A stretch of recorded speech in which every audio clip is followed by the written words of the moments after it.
नमस्कार दोस्तों, स्वागत है आप सभी का। मैं हूं रंजीत और आज के द हिंदू न्यूज़पेपर का हम एनालिसिस करने वाले हैं। कल थोड़ा मैं नहीं डाल पाया था, इसलिए कल का एडिटोरियल आज हम अपलोड कर रहे हैं। आज के इस आर्टिकल के माध्यम से हम दोनों दोस्तों समझने वाले हैं कि कैसे करके जेल में जो विकलांग लोग हैं वो अपने बेसिक ह्यूमन राइट्स के लिए अभी भी लड़ाई लड़ रहे हैं। आप सोच सकते हैं, नॉर्मल रेलवे स्टेशन हो या फिर सरकारी स्कूल हो, सरकारी संस्थाएं हैं, यहाँ तक कि हम प्राइवेट संस्थाओं की भी बात कर लें तो वहाँ पर विकलांग लोगों के लिए उतने अच्छे से उनकी जो सुविधाएं उनके हिसाब से जो चाहिए, टॉयलेट बाथरूम चाहिए, ठीक है, ये तो उनकी बेसिक ज़रूरत है, ये तक उनको नहीं मिल पाती हैं। इसके अलावा लोगों के मन में जो स्टिग्मा बैठ जाता है उससे वो लोग कभी भी उभर नहीं पाते हैं। उनके माइंड में खुद ऐसा हमेशा चले आते रहता है कि हम लोग ऐसे हैं और इसलिए हमको सुविधाएं नहीं मिल रही हैं, हमें तो ऐसे ही काम चलाना है। व्हील चेयर की व्यवस्था हो पा रही है कि नहीं हो पा रही है, इस प्रकार की बहुत सारी समस्याएं हैं जो वो लोग झेलते हैं। इस आर्टिकल के माध्यम से कुछ 4-5 पॉइंट को आज हम उठाने वाले हैं, जैसे कि कैदियों के जीवन में पार्टिकुलरली ये जो है ना, दृष्टि बाधित लोग हो सकते हैं, विकलांग हो सकते हैं। विकलांगता का अलग अलग टाइप हो सकता है, जरूरी नहीं है कि सामने वाला व्यक्ति व्हील चेयर में ही बैठा हो। तो अभी तक कौन कौन से ऐसे एग्जाम्पल देखे गए हैं जिसमें विकलांग कैदियों ने अधिकारों के लिए, कहना चाहिए, संघर्ष किया है। पहले नंबर की बात यह है, सबसे पहले हम एग्जाम्पल देख रहे हैं। सेकंड नंबर का जो पॉइंट है यहाँ पर, वो मुल्ला कमेटी की रिपोर्ट आई थी, वो क्या बोलती है, ठीक है। इसके बाद रामा मूर्ति वर्सेस स्टेट ऑफ कर्नाटका के बीच का एक, कहना चाहिए, डिसीजन आया था। ये केस का डिसीजन क्या है, इसके ऊपर भी चर्चा करी जाएगी। इसके बाद हम चर्चा करेंगे कि भाई ये लोग आखिर कौन कौन से चैलेंजेस को रियल में फेस कर रहे हैं, विकलांग लोग। अब बात आ जाती है, भारत में कौन कौन से कानून मौजूद हैं, कौन कौन से इंटरनेशनल ऑब्लिगेशन हमारे ऊपर हैं कि हमें इन लोगों के लिए कुछ करना चाहिए, भारत देश को कुछ करना चाहिए। एंड सबसे लास्ट में हम चर्चा करेंगे पॉलिटिकल विल की कितनी ज़्यादा ज़रूरत है, तभी जाकर के ये चीज़ पॉसिबल हो पाएगी। दोस्तों, इस वाले आर्टिकल के माध्यम से हम समझने की कोशिश करेंगे दिल्ली में जो एयर पॉल्यूशन की समस्या चली आ रही है, तो इसको केवल हम एक राज्य या फिर यूनियन टेरिटरी के हिसाब से नहीं देखना चाहिए हमको। ये एक पूरे भारत की समस्या है, इस रूप में देखना चाहिए, तब जाकर के हम ऑल इंडिया लेवल पर ऐसे प्रयास कर सकते हैं। क्योंकि आज दिल्ली की बारी है, इसके बाद और राज्यों की भी बारी आ सकती है, तो उनको हम कैसे करके रोकेंगे। इसलिए राज्य सरकार के ऊपर दोष मढ़ना कि सब राज्य सरकार ही करेगी, केंद्र सरकार कुछ नहीं करेगी, बाकी के राज्य कुछ नहीं करेंगे, क्योंकि ये समस्या तो दिल्ली की बस है, इससे कुछ भी नहीं होने वाला है। इस आर्टिकल के माध्यम से हम चर्चा करने वाले हैं दोस्तों, अभी तक कौन कौन से प्रयास किए गए हैं नेशनल लेवल पर और इंटरनेशनल लेवल पर प्रदूषण को कम करने के लिए, एयर पॉल्यूशन को कम करने के लिए। इसके बाद सुप्रीम कोर्ट बीच बीच में इंटरवेंशन करते रहता है, कई बार सरकार को फटकार भी लगाते रहता है, इसके बावजूद भी आप देखेंगे कंडीशन वैसी की वैसी ही है। अभी हाल फिलहाल में एक चीज़ और बोली गई थी कि पर्यावरण प्रदूषण से जो बचना है वो हमारा फंडामेंटल राइट है, उसको भी सुप्रीम कोर्ट ने इसके अंतर्गत डाल दिया है। इसका मतलब तो ये हो गया, फंडामेंटल राइट यदि मुझे नहीं मिलेगा तो मैं कानून के पास जा सकता हूँ, बोल सकता हूँ, लड़ाई लड़ सकता हूँ मैं। तो कानूनी तौर पर, कहना चाहिए, सुप्रीम कोर्ट ने मुझे मान्यता दे दी है पॉल्यूशन से बचने के लिए। इसके बाद आरोप लगाया जाता है पंजाब और हरियाणा को लेकर के, तो पंजाब और हरियाणा के जो किसान हैं उनकी समस्याओं को समझने की ज़रूरत है। इसके अलावा भारत और चीन की जनसंख्या लगभग सेम टू सेम है, लेकिन चीन बेटर तरीके से लड़ पा रहा है और हम नहीं लड़ पा रहे हैं, तो कुछ हमें उससे सीखने की ज़रूरत है। इसके बाद दिल्ली हैंडल तो कर रहा है चीज़ों को, लेकिन और भी अंदर ही अंदर किसी भी स्कीम में, प्रोग्राम में क्या क्या समस्याएं आ रही हैं, इसके बारे में भी यहाँ पर हम चर्चा करने वाले हैं। तो दोस्तों, इस आर्टिकल के माध्यम से हम भारत और यूनाइटेड अरब अमीरात के संबंधों की चर्चा करने वाले हैं। भारत और संयुक्त अरब अमीरात के ट्रेड रिलेशन को कैसे करके बेहतर बनाया जा रहा है बायलैटरल इन्वेस्टमेंट ट्रीटी के माध्यम से, ठीक है। तो अभी हाल फिलहाल में देखा जाए, ये ट्रीटी चर्चा में रही है, भारत और यूएई के रिलेशनशिप को ये बताती है, पार्टिकुलरली ये ट्रेड रिलेशन को बताती है। तो इसकी यहाँ पर आज हम डिटेल में चर्चा करने वाले हैं, ठीक है। तो इसको हम देख लेते हैं थोड़ा सा डिटेल में। शुरुआत करेंगे कुछ महत्वपूर्ण 4-5 पॉइंट के साथ में। ये वाले जो पॉइंट है दोस्तों, ये काफ़ी महत्वपूर्ण हो जाते हैं हमारे लिए, जैसे कि कौन कौन से यहाँ पर पॉइंट को देखने वाले हैं। बायलैटरल इन्वेस्टमेंट ट्रीटी है क्या चीज़, सबसे पहले तो इसके बारे में हम चर्चा करेंगे, ठीक है। इसके बाद हम चर्चा करने वाले हैं कि भाई इसके कौन कौन से दो महत्वपूर्ण ऑब्जेक्टिव हैं। इसके बाद ये ट्रीटी हम यदि किए हैं तो इसमें कौन कौन से इश्यूज़ हैं। फिर यदि वहाँ की कंपनी हमारे देश में आ रही है, इन्वेस्टमेंट कर रही है, और यदि किसी प्रकार का डिस्प्यूट हो जाता है तो उसका निपटारा कहाँ पर होगा? इंटरनेशनल ट्रिब्यूनल में करेंगे या फिर भारत के कोर्ट में करेंगे? क्वेश्चन यहाँ पर खड़ा होता है। भारत के कोर्ट में ऐसा है कि केसेस बहुत सारे पेंडिंग चल रहे हैं, ठीक है, केसेस पेंडिंग चल रहे हैं तो कंपनी ये सोचेगी कि मैं इंटरनेशनल लेवल पर इसको लेकर के जाती हूँ, एक मुद्दा ये हो जाता है। इसके बाद इन्वेस्टमेंट की क्या परिभाषा रखी गई है, इन्वेस्टमेंट के अंतर्गत कौन कौन सा काम आप कर सकते हैं। ऐसा नहीं है कि कोई आतंकवादी संगठन से आप पैसा ले रहे हैं या फिर कोई थर्ड पार्टी से पैसा ले रहे हैं और उसका आप मिसयूज़ कर रहे हैं, उसको सपोर्ट कर रहे हैं, ऐसा नहीं होना चाहिए। आर्टिकल 4 क्या बोलता है, इसके बारे में चर्चा करेंगे। इसके साथ ही साथ कुछ बाहर के भी मुद्दे हो सकते हैं जो कि इस ट्रीटी के बाहर हैं, ठीक है। सम इशूज़ की हम चर्चा करेंगे। The India UAE BIT goes beyond the model. कुछ ऐसे भी मुद्दे हो सकते हैं कि जैसा हमने मॉडल बनाए थे ना, उससे भी बाहर ये मुद्दे जा रहे हैं। तो बायलैटरल इन्वेस्टमेंट ट्रीटी एक प्रकार से रेसिप्रोकल एग्रीमेंट होते हैं दो कंट्रीज़ के बीच में। इसके माध्यम से प्रमोट किया जाता है, प्रोटेक्ट किया जाता है फॉरेन प्राइवेट इन्वेस्टमेंट को इन ईच अदर्स टेरिटरीज। इसका मतलब ये है हमारे लिए वो देश सुविधा देगा, वो देश के लिए हम सुविधा देंगे, जैसे हो सकता है टैक्स में हम कटौती करें। वहीं यदि हम 1990 के दशक की बात करें, इंडियन गवर्नमेंट ने प्रारंभ किया था बायलैटरल इन्वेस्टमेंट ट्रीटीज़, है ना, किनको? Favourable condition, to offer favourable condition, मतलब हमारे देश में हम आपके लिए बेटर कंडीशन तैयार कर रहे हैं, आप बेटर तरीके से ट्रेड कर पाएंगे। ट्रीटी बेस्ड प्रोटेक्शन हम दे रहे थे, ये 1990 के दशक की बात है। मिनिमम गारंटी क्या हो सकती है, क्या क्या कहाँ पर इसका आर्बिट्रेशन रहेगा, ठीक है। और वहीं यदि हम इतिहास की बात कर लेना तो पहली बीआईटी हम साइन किए थे यूनाइटेड किंगडम के साथ 1994 में। तो बायलैटरल इन्वेस्टमेंट ट्रीटी जो है अटेंशन में कब आई थी? 2010, ठीक है, with the settlement of the first ever investor treaty claim field against India. कब? जब विवाद चालू हो गया था उस समय में। तो हम चलते हैं आर्टिकल की तरफ में और देख लेते हैं इस आर्टिकल को, जो कि बात करता है यूएई के साथ में हमारी जो ट्रीटी है वो क्या कहती है। अभी हाल फिलहाल में देखा जाए, ये जो ट्रीटी को साइन किए हुए ज़्यादा टाइम हमको हुआ नहीं है, मतलब अभी ये नई ट्रीटी है, ठीक है। ये रिसेंटली पब्लिक में रही है। ये बीआईटी रिप्लेस कर देगी 2014 की इन्वेस्टमेंट ट्रीटी को, जो कि काफ़ी क्रिटिकल माना जाता है। ऐसा पता चला है कि इंडिया का जो latest investment treaty practice and might explain India's ongoing negotiations with UK and यूरोपीय यूनियन। अभी हम जिस प्रकार से यहाँ पर बातचीत कर ले रहे हैं, सामने वाली पार्टी के साथ डील कर रहे हैं, यही डील हम आगे भी करने वाले हैं यूनाइटेड किंगडम और यूरोपीय यूनियन के साथ में। ये ट्रीटी आगे की रूपरेखा भी तैयार करती है, इसलिए ये ट्रीटी काफ़ी महत्वपूर्ण है। बायलैटरल इन्वेस्टमेंट ट्रीटी की यदि हम बात करें तो इसके दो ऑब्जेक्टिव बताए जाते हैं। पहले नंबर की बात यह है, इन्वेस्टमेंट प्रोटेक्शन हम प्रोवाइड करेंगे and the state sovereign right regulate. इसके अलावा स्टेट का सोवरेन राइट रहेगा रेगुलेशन से रिलेटेड, ठीक है। हम हमारे देश में जो रेगुलेशन रेगुलेट कर रहे हैं उस हिसाब से तो उसको चलना ही पड़ेगा। सेकेंड नंबर की बात यह है, इसमें जो सेल्फ डिसीजन रहेगा investor state dispute settlement tribunal का,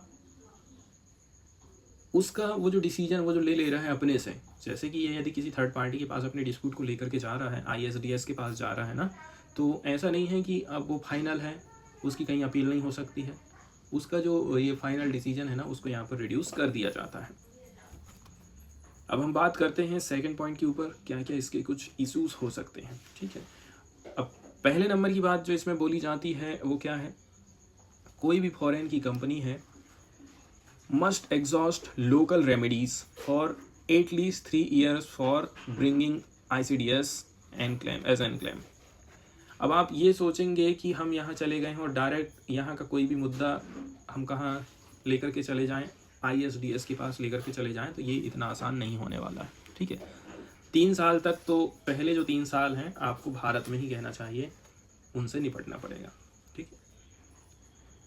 ये जो पीरियड है मॉडल बीआईटी का एंड ये जो सब्सटेंट बीआईटीज़ और भी हम बनाए हैं जो कि इंडिया ने अभी तक साइन किया था, जैसे कुछ और कंट्रीज है, बेलारूस एंड कजाकिस्तान है, उनके लिए कह दिया नहीं, इनके लिए 5 साल का हम रखेंगे। लेकिन दिक्कत वाली बात यह हो जाती है कि कितने जल्दी केस का निपटारा होगा, उस हिसाब से कंट्रीज तैयार होती हैं कि नहीं हम यहीं केस चलाएंगे या फिर हम केस को लेकर के जाएंगे बाहर। इंडियन जुडिशियल सिस्टम में हम देखते हैं कि काफ़ी ज़्यादा डिले देखने को मिल रहा है, ठीक है। एंड ये चीज़ भी संभव नहीं है कि जो फॉरेन इन्वेस्टर का लीगल डिस्प्यूट चल रहा है भारत में ही रिजॉल्व हो जाएगा 5 साल में, इसलिए वो लोग सोचेंगे नहीं ISDS के हम पास जाते हैं। यही सब बातें हैं जिसके चलते चलते जो फॉरेन इन्वेस्टर हैं बोल रहे हैं नहीं हम ISDS लेकर के जाएंगे, इसको इंटर कहाँ पर लेकर के जाएंगे, हम इन्वेस्टर स्टेट डिस्प्यूट ट्रिब्यूनल लेकर के जाएंगे। सेकंड नंबर की बात यहाँ पर हम करने वाले हैं डेफिनेशन ऑफ इन्वेस्टमेंट। इन्वेस्टमेंट के अंतर्गत कौन कौन सी चीज़ें शामिल हैं। ऐसा नहीं है कि हर चीज़ को इन्वेस्टमेंट ही बोल दिया जाएगा। सबसे पहले तो इन्वेस्टमेंट के तौर पर उसको हम क्या करेंगे, क्वालिफाई करेंगे, कोई भी कंपनी हो and 10 be eligible for treaty protection. इसके बाद ट्रीटी में हम आपको प्रोटेक्शन देंगे। यहाँ पर कुछ की इकोनॉमिक कैरेक्टरिस्टिक हो सकते हैं such as commitment of capital, profit expectation, risk assumption. क्या क्या कुछ कंडीशन रखी जा सकती है, ठीक है, इन्वेस्टमेंट को लेकर के। वो क्या है, उसकी जो पूंजी है उसको लेकर के आप कितना कमिटमेंट कर रहे हैं, प्रॉफिट का क्या एक्सपेक्टेशन होने वाला है, रिस्क क्या क्या हो सकता है, इन सब चीज़ों को यहाँ पर ध्यान में रखा जाएगा। तो सबसे पहले ही हमने क्लियर कर दी है कि इन्वेस्टमेंट के अंतर्गत क्या क्या आएगा, कौन कौन सी शर्तें हैं। तो इससे क्या होता है, विवाद जो है आने वाले टाइम में उतना ज़्यादा होने वाला नहीं है, ठीक है, क्लियरिटी होना चाहिए। आर्टिकल 4 की यदि हम चर्चा करें यहाँ पर, ठीक है, 5वें नंबर की पॉइंट की हम यहाँ पर चर्चा कर रहे हैं, article 4 of the India UAE BIT। इसमें बोला जा रहा है कि भारत किसी भी कंपनी के ऊपर एक्शन ले सकता है। किस कंडीशन में एक्शन लेगा यहाँ पर आप देख सकते हैं, जैसे कि डिनायल ऑफ जस्टिस या फिर when there is a fundamental breach of due process in dealing with investment, ठीक है, इन्वेस्टमेंट के साथ डील करते समय यदि कोई फंडामेंटल तरीके से उल्लंघन हो रहा है नियम कानूनों का, ठीक है, या फिर जस्टिस से मना कर दिया जा रहा है, उस समय में स्टेट एक्शन ले सकता है। अदर जो हमने मॉडल BIT बनाए हैं ना, वो भी कुछ इसी प्रकार से बोलते हैं।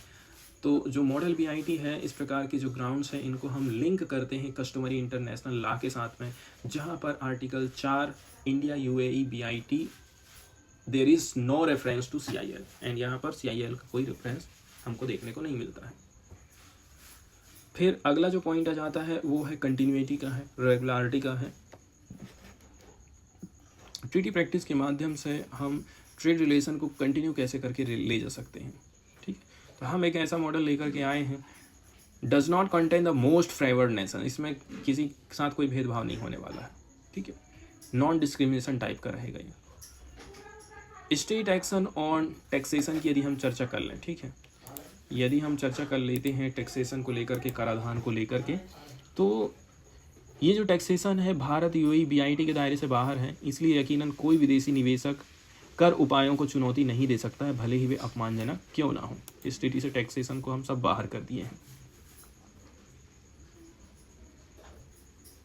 इसके अलावा भी कुछ कुछ मुद्दे हो सकते हैं इंडिया UAE BIT, ठीक है, जो कि मॉडल के बाहर जा रहे हैं, जैसे कि ये स्पेसिफिक तरीके से डिसअलाउ कर देता है थर्ड पार्टी फंडिंग को, and unavailability of ISDS if an allegation of fraud और corruption is made against the investor, ठीक है। आप ISDS कहाँ कब नहीं जा पाओगे, यदि आपके ऊपर कोई आरोप लगा देता है कि इस कंपनी ने फ्रॉड करी है, करप्शन करी है, तो आप इंटरनेशनल जो इन्वेस्टर ट्रिब्यूनल बनाया गया वहाँ पर भी आप नहीं जा सकते हैं।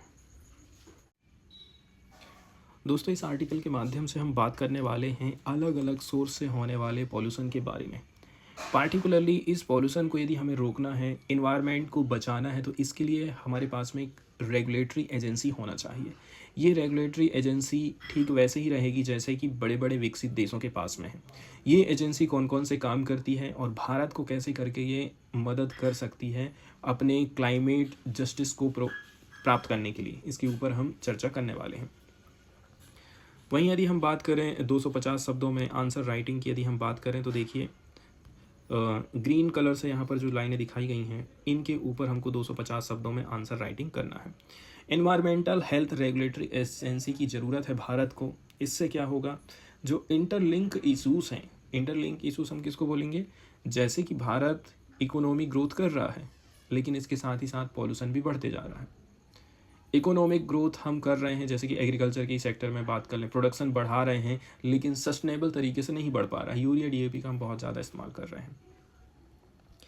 चाहे वो क्लाइमेट का मुद्दा हो, चाहे वो इन्वायरमेंट को बचाना हो, चाहे लोगों की हेल्थ के ऊपर चर्चा करना हो, चाहे वो इकोनॉमी को बचाना हो, इन सब को कैसे करके प्रोटेक्ट किया जाएगा, इसके लिए हमें एक health regulatory, environmental health regulatory agency की ज़रूरत है। कुछ कुछ पॉइंट हैं जिनके ऊपर हम चर्चा करने वाले हैं। कौन कौन से पॉइंट यहाँ पर आप देख सकते हैं, जैसे कि ग्रीन हाउस गैसों के उत्सर्जन में भारत कितना आगे है, या फिर अभी हाल फिलहाल में COP29 की बैठक हुई है ना, तो इसमें भी काफ़ी ज़ोर शोर से मुद्दे उठाए गए हैं कि अमीर देशों को, गरीब देशों को पैसे देना चाहिए ताकि ये लोग भी क्लाइमेट चेंज से लड़ाई लड़ सकें। फिर इस प्रकार की एजेंसी की ज़रूरत भारत को आखिर क्यों है? प्रदूषित वातावरण हो रहा है तो इसका असर हमारे ऊपर क्या पड़ेगा, पर्यावरण के ऊपर क्या पड़ने वाला है? इसके अलावा हमारे देश में कई सारे मॉडल आए हैं जो कि गवर्नेंस का काम करते हैं, मतलब इस एजेंसी के जैसे ही ये लोग काम कर रहे हैं, मगर उन सब के बदले में हमको एक ठो लाने की ज़रूरत है। इसके बाद अब कंपनियां हैं जो कि हमारे देश की इकोनॉमी को बढ़ा रही हैं, हमारे देश की अर्थव्यवस्था को आगे लेकर के जा रही हैं, तो वो लोग एकदम से ग्रीन उपायों की तरफ नहीं प्रमोट होने वाले हैं, एकदम से अपने आप को वो शिफ्ट नहीं करने वाले हैं। तो वो कैसे करके उनको हम प्रमोट कर सकते हैं, इसमें भी ये एजेंसी काफ़ी कुछ हमारी मदद कर सकती है। अभी हाल फिलहाल में देखा जाए COP29 एंड होने वाला है और इसमें भारत ने बहुत सारे मुद्दे ऐसे हैं जो कि उठाए हैं, और ये पार्टिकुलरली गरीब देशों के लिए बेटर आवाज़ हम लोग उठाते हैं हमेशा से ही। COP29 की जो बैठक है वो अजरबैजान बाकू में आज कहना चाहिए ख़त्म हो गई है। तो हम ग्लोबल वॉइस बन रहे हैं आज के समय में डेवलपिंग कंट्रीज़ की। इंडिया कह रहा है कि हमें फाइनेंस आप प्रोवाइड करिए, डेवलप्ड नेशंस को बोल रहे हैं कि तुम लोग इतना पॉल्यूशन तो तुम ही लोग किए हो, तो एक काम करो, गरीब देश भी कुछ उपाय अपनाएंगे, ग्रीन टेक्नोलॉजी अपनाएंगे, बसेस चलाएंगे इलेक्ट्रिक वाली, ठीक है, या फिर बिजली से पानी से बिजली पैदा करेंगे, तो इन सब के लिए उनके पास में टेक्नोलॉजी नहीं है, पैसा देंगे तो वो सब लोग करेंगे। ग्रीन हाउस उत्सर्जन में भारत कितना आगे है? इमिशन गैप रिपोर्ट आई थी 2024 में यूनाइटेड नेशंस एनवायरनमेंट प्रोग्राम की तरफ से, जिसमें बोला जा रहा है कि प्रीवियस ईयर की तुलना में हमने 6% ज़्यादा ग्रीन हाउस गैस का उत्सर्जन किया है। तो ग्रीन हाउस उत्सर्जन में हम कमी नहीं किए हैं, ज़्यादा ही किए हैं। इंडिया ग्रोथ करते जा रहा है, लेकिन ग्रोथ ऐसी हो रही है कि पॉल्यूशन भी उसके साथ ही साथ में हो रहा है, प्रदूषण उसके साथ ही साथ में हो रहा है, ठीक है। ट्रेड हमारा बढ़ रहा है, लेकिन ट्रेड के साथ ही साथ में पॉल्यूशन भी बढ़ते जा रहा है, चाहे वो क्लाइमेट को लेकर के है, एनवायरनमेंट को लेकर के है, हेल्थ को लेकर के है। तो ये सारी चीज़ें आपस में इंटरलिंक है, इनको कैसे करके हम दूर कर सकते हैं? इन सब चीज़ों को दूर करने के लिए एक एजेंसी चाहिए, इन्वायरमेंटल हेल्थ एजेंसी। तीसरा नंबर पॉइंट यदि हम चर्चा करें यहाँ पर, इससे और भी ज़्यादा कंप्रहेंसिव तरीके से, कोहेसिव तरीके से इन्वायरमेंट को हम गवर्नमेंट कर पाएंगे, गवर्नेंस कर पाएंगे, जो कि फोकस करते हैं पोल्यूशन कंट्रोल के ऊपर एंड हेल्थ रिस्क मिटिगेशन के ऊपर। हम चाहते हैं कि और भी ज़्यादा हम बेटर तरीके से हमारे इन्वायरमेंट को रेगुलेट करें, ठीक है, पॉल्यूशन को कंट्रोल करें, हेल्थ रिस्क मिटिगेशन लेकर के आएँ। तो ये कैसे करके संभव है? ये एजेंसी के माध्यम से ही संभव है। फिर चर्चा करी जाती है कि जो प्रदूषित वातावरण होता है इसका क्या क्या असर हो सकता है। तो एपिडेमियोलॉजिकल स्टडीज़ कंडक्ट कराई गई थी अलग अलग स्टेट में, रूरल एरियाज़ में, अर्बन पॉपुलेशन में, एंड यहाँ से हमें बहुत सारी चीज़ें, हेल्थ के ऊपर क्या इफेक्ट पड़ा है, ठीक है, जैसे कि एयर में पॉल्यूशन है, वाटर में पॉल्यूशन है, सॉइल पॉल्यूशन है, तो इनका क्या असर पड़ सकता है, कौन कौन से नॉन कम्युनिकेबल डिजीज़ फैल सकते हैं। जैसे कि PM2.5 पार्टिकुलेट मैटर की बात करें, जहाँ ज़्यादा प्रदूषण है, इसको सीधे सीधे रेस्पिरेटरी बीमारियों के साथ में जोड़ करके देखा जाता है। हृदय संबंधी रोग हो जाता है, खाना नहीं पचेगा, मेटाबॉलिक डिसीज़ हो सकता है। प्रेगनेंसी आउटकम सबसे इम्पॉर्टेंट चीज़ ये है, प्रेगनेंसी में भी इसका असर पड़ता है, चाइल्ड की ग्रोथ रुक जाती है, ठीक है। मेंटल हेल्थ डिसऑर्डर हो सकता है, ऐसा नहीं है कि इसको हम हल्के में ले रहे हैं, इसका असर ना जो गरीब लोग हैं उनके ऊपर ज़्यादा पड़ता है। जैसे कि इसके अलावा जो बच्चे हैं, बूढ़े लोग हैं, फाइनेंशियली तौर पर देखा जाए कमज़ोर लोग हैं, वो लोग इसको ज़्यादा फेस कर रहे हैं, क्योंकि वो लोग इसका इलाज भी नहीं करवा पाते हैं, खाली बुखार ताप का ही इलाज हो पाता है। इसके बाद यदि हम बात करें गवर्नेंस मॉडल की, ठीक है, हमारे यहाँ पर ऐसा नहीं है कि हम इसको रेगुलेट नहीं कर पा रहे हैं, हमारे पास बहुत सारे गवर्नेंस के मॉडल चल रहे हैं। जैसे कि अलग अलग एजेंसी बनाई गई हमारे यहाँ पर, CPCB भी है, ठीक है, MOEFCC भी है। CPCB मतलब सेंट्रल पॉल्यूशन कंट्रोल बोर्ड भी है। फॉरेस्ट क्लाइमेट चेंज कि हमने एक अलग से मिनिस्ट्री भी बना के रखे हैं, इसके बावजूद भी हम देखेंगे इंटीग्रेटेड मैनर में हम चीज़ों को कंट्रोल नहीं कर पा रहे हैं। CPCB फोकस करता है पॉल्यूशन को कंट्रोल करने के ऊपर। इसके अलावा MOEFCC हैंडल करता है ब्रॉडर इन्वायरमेंटल पॉलिसीज़ के लिए। मिनिस्ट्री जो बनाई गई है, ठीक है, वो क्या काम करती है, इंटीग्रेटेड डिसीज सर्विलांस का काम करती है, मैनेजमेंट का काम करती है। तो मैनेजमेंट की एजेंसी अलग अलग हैं, अलग अलग उनके काम भी बांट दिए गए। लेकिन इसके बावजूद भी हम देखते हैं डिसकनेक्शन है, जैसे कि एनवायरनमेंट का मॉनिटरिंग कोई नहीं कर पा रहा है, हेल्थ इम्पैक्ट असेसमेंट कोई नहीं कर रहा है, एमिशन कंट्रोल के लिए कोई आगे नहीं आ रहा है, एंड साथ ही साथ यहाँ पर कोई भी no data flow across these ministries, एक मिनिस्ट्री दूसरी मिनिस्ट्री को डेटा नहीं प्रोवाइड कर रही, हम ऐसा कह सकते हैं। इसके बाद EHRA की हम चर्चा कर रहे थे, मतलब रेगुलेटरी एजेंसी की चर्चा कर रहे हैं ना, तो ये कैसे करके हमको फ़ायदा प्रोवाइड कर सकता है, इसकी चर्चा यहाँ पर करते हैं। ये एक सेंट्रलाइज एजेंसी रहेगी, पूरे देश में नियम कानून यही बनाएगी, मतलब सब स्टेट में ये लागू होने वाला, ज़िले में लागू होगा, गांव में लागू होगा, एंड ये इंटीग्रेट करेगी एनवायरमेंटल एंड हेल्थ डेटा को।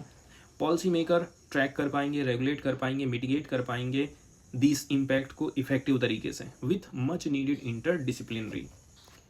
तो इतने काम इस एजेंसी के द्वारा किए जाने वाले हैं। अब एक चीज़ और बोला जाता है कि कुछ कुछ एग्जाम्पल हैं जो कि हमको इंस्पायर कर रहे हैं, जैसे कि US एनवायरमेंटल प्रोटेक्शन एजेंसी आई है, जर्मनी की तरफ से फेडरल एनवायरनमेंट एजेंसी है, जापान की तरफ से मिनिस्ट्री ऑफ एनवायरनमेंट है जो कि सेंट्रल लेवल पर काम करती हैं, बेहतर फ्रेमवर्क तैयार करती हैं ताकि environmental management and public health protection का जो गैप है उसको पूरा किया जा सके। अब हम एनवायरमेंटल प्रोटेक्शन एजेंसी की यदि हम बात करें, इसकी अप्रोच की बात करें, तो इसमें बहुत सारे लॉट ऑफ ग्राउंड को कवर किया जाता है। किसके बाद, जो अमेरिका की एनवायरमेंटल प्रोटेक्शन एजेंसी है ना, उसमें बहुत सारी चीज़ें शामिल करी गई हैं। कौन कौन सी शामिल हैं इसमें चीज़ें आप यहाँ पर देख सकते हैं, जैसे कि एयर को रेगुलेट करना, एयर पॉल्यूशन को, वाटर क्वालिटी को रेगुलेट करना है, वेस्टेज को कैसे करके मैनेजमेंट करना है, टॉक्सिक सब्सटेंस जो जहरीले विषाक्त पदार्थ हैं उनको कैसे करके हम हैंडल करेंगे, ठीक है। एंड ये लोग रिलाई करते हैं इंटीग्रेटेड साइंस असेसमेंट के ऊपर, इसमें हेल्थ को भी इंक्लूड किया जाता है, ठीक है, कि भाई बेटर इन कानून का इन्फोर्समेंट होना चाहिए, तो इससे हमारा हेल्थ सही रहेगा। जर्मनी की जो एजेंसी है वो फोकस करती है एनवायरमेंटल पॉलिसी के ऊपर, एयर पॉल्यूशन को मैनेज करेगी, वाटर पॉल्यूशन को मैनेज करेगी, वेस्टेज रेगुलेशन भी ये देखती है। इसके साथ ही साथ sustainable energy and climate initiative भी लेकर के ये आती है। जापान की तरफ से जो कहना चाहिए एजेंसी बनाई गई है, ये pollution, chemical safety and ecosystem protection के ऊपर काम करती है, साथ ही साथ सहयोग से काम करेगी, कोलेब्रेशन करेगी हेल्थ एंड साइंस एजेंसीज के साथ में, ताकि मॉनिटर किया जा सके एनवायरमेंटल हेल्थ, एंड इन्फोर्स करती है पॉल्यूशन कंट्रोल को, एंड एड्रेस करती है urban pollution and radiation issues को। इसके बाद हम जो एजेंसी लेकर के आने वाले हैं वो कैसे करके मदद करेगी, उसके कुछ पॉइंट यहाँ पर बताए जाते हैं, जैसे कि जितने भी पॉल्यूशन हमारे देश में फैल रहा है ना, कूड़ा कचरा है, हवा दूषित हो रही है, भूमि की क्वालिटी कम हो रही है, तो पूरे देश में एक ही नियम कानून इसका चलेगा और किसी का नहीं चलेगा। अकाउंटेबिलिटी का मैकेनिज्म इसमें आ जाएगा, है ना। इसके साथ ही साथ इंटरनेशनल जो संस्थाएं बनाई गई हैं उनके साथ में कोलेब्रेशन चलेगा, एंड अडॉप्ट किया जाएगा बेस्ट प्रैक्टिसेस को दैट सिमुलेटेशनली एड्रेस करेंगे हेल्थ एंड एनवायरनमेंट को। अब सबसे महत्वपूर्ण चीज़ हो जाती है, हम कोई भी संस्था बना रहे हैं, एजेंसी बना रहे हैं, तो डाटा एक महत्वपूर्ण हिस्सा होता है। Reliable and context specific data होना चाहिए, ठीक है। तो ये सारी चीज़ें यदि हैं हमारे पास में तो हम रिसर्च बेटर तरीके से कर सकते हैं। यहाँ तक कि कुछ जो ऑर्गेनाइजेशन है जैसे कि Indian council on medical research, ये प्रोवाइड करेगा कुछ इसेंशियल सपोर्ट, ताकि एनवायरनमेंट के हेल्थ के ऊपर हम रिसर्च कर सकें, क्या इम्पैक्ट पड़ रहा है, कैसे करके इसको रोका जा सकता है, सारा डाटा इस संस्था से हम ले सकते हैं। इसके अलावा हम जो एजेंसी लेकर के आ रहे हैं ये क्या काम करेगी, ये बोलेगी कि अब इंडिया बेटर तरीके से अडॉप्ट कर पाएगा evidence informed and science driven regulatory framework. साथ ही साथ कुछ कुछ स्टडीज़ हैं उनकी कमीशनिंग का भी ये काम करेगी, जैसे कि पुअर एयर क्वालिटी हो गया क्या, कहीं वेक्टर बोर्न डिसीज़ तो नहीं फैल रहा है, ठीक है, एंड ऑर्गेनिक केमिकल का जो इफेक्ट है वो बना है कि नहीं बना है, कि ख़त्म हो गया है, हेवी मेटल का जो एक्सपोजर है, ठीक है, कैसे करके लैंड यूज़ पैटर्न चेंज हो रहा है, क्लाइमेट चेंज का क्या असर पड़ेगा हेल्थ सिस्टम के ऊपर, ये सारी चीज़ें भी इस एजेंसी के माध्यम से संभव होने वाली हैं। इसके बाद इंटीग्रेट करने की बात करी जाती है कि सबको आप जोड़ दीजिए, जो अलग अलग लोग काम कर रहे हैं उनको इकट्ठे हम लेकर के आएंगे। तो जितने भी जो सिग्निफिकेंट प्रोजेक्ट हैं, जैसे कि अर्बन डेवलपमेंट का काम, इंफ्रास्ट्रक्चर की क्या प्लानिंग होगी, ठीक है, तो इससे डिसीजन मेकर क्या काम कर पाएंगे, अंडरस्टैंड कर पाएंगे, मिटिगेट कर पाएंगे हेल्थ रिस्क को, ठीक है, वो बढ़ना नहीं चाहिए, वो पैदा नहीं होना चाहिए, उसके पहले ही हमको समझ लेना है कि क्या चीज़ हो सकता है। अब एक चीज़ और ये ध्यान रखना है, ऐसा नहीं है कि एनवायरमेंटल का हम रेगुलेशन कर रहे हैं तो हमारी जो इकोनॉमिक ग्रोथ है वो रुक जाएगी।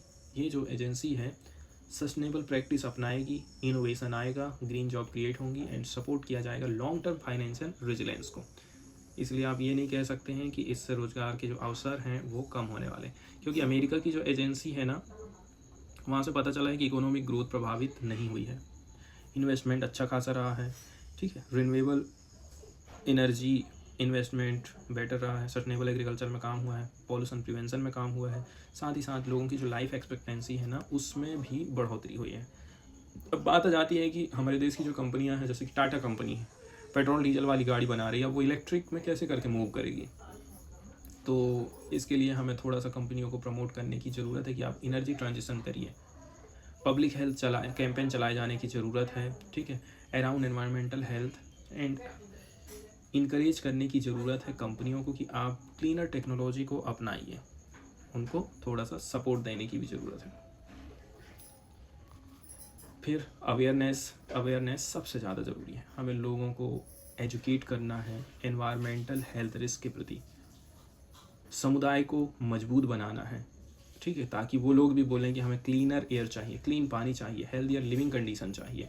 एंड सबसे महत्वपूर्ण चीज़ हो जाता है, बहुत सारे लोगों को भी पार्टिसिपेट करना पड़ेगा, तब जा करके हम ये लड़ाई लड़ सकते हैं। जैसे नॉन गवर्नमेंटल ऑर्गेनाइजेशन है, ये काफ़ी महत्वपूर्ण हो जाते हैं, लोकल बॉडीज़ हैं, पंचायत लेवल है, इन सब लोगों का भी शामिल होना बहुत ज़्यादा ज़रूरी है। इसके बाद सस्टेनेबल डेवलपमेंट गोल है, यहाँ पर भी हमें चीज़ें बोली गई हैं, तो इनका भी हमको ध्यान में रखना है कि इंडिया ने ऑलरेडी पेरिस एग्रीमेंट साइन किया है, कमिटमेंट किए हैं कि हम सस्टेनेबल डेवलपमेंट गोल को हासिल करेंगे पार्टिकुलर टाइम पीरियड तक, ठीक है। तो अलग अलग लेवल हमको अलग अलग जगह पर पॉल्यूशन देखने को मिलता है, पॉल्यूशन का लेवल अलग अलग है, अलग अलग जगह में अलग है, तो उस हिसाब से हमें प्रयास करने की ज़रूरत है। इसके बाद कुछ अकाउंटेबिलिटी को लेकर के भी यहाँ पर चर्चा करी जाती है। तो यदि हम इस एजेंसी को हमारे देश में ला लेते हैं, ठीक है, would not be without challenges, ये चैलेंजेस से खाली नहीं रहने वाला है ये कदम।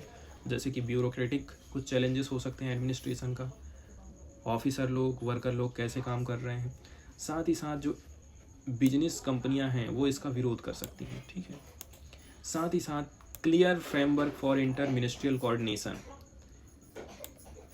Measurable objective and cross sectoral cooperation could help overcome these barriers. कैसे करके इनको सब हम अलग करेंगे, तो यहाँ पर उपाय भी बता दिए जाते हैं।